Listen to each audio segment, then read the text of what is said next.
Un ancien soldat israélien a choisi de défendre l'image de l'armée israélienne dans les pays arabes et via les réseaux sociaux. Il a ouvert pour cela une page Facebook en arabe et qui reçoit d'ailleurs d'étonnants messages de soutien. C'est un reportage de Maël Benoliel. Il a accepté de nous rencontrer dans un lieu secret. Sa seule condition, préserver l'anonymat. Car pour M, ce jeune citoyen arabe israélien et musulman, s'exposer serait contre-productif, voire préjudiciable à son projet.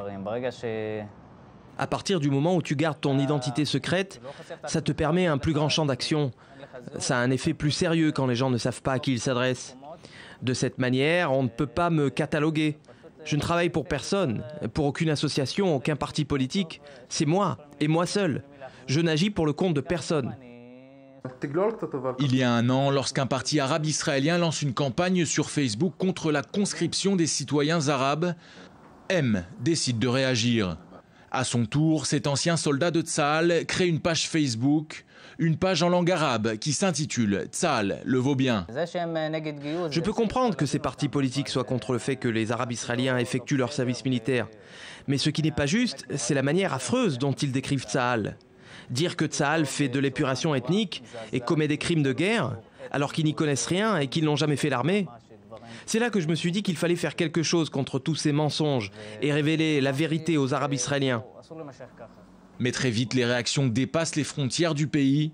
Sa page se retrouve inondée de messages de jeunes arabes du monde entier, des messages de sympathie à l'égard d'Israël, du peuple israélien et de son armée.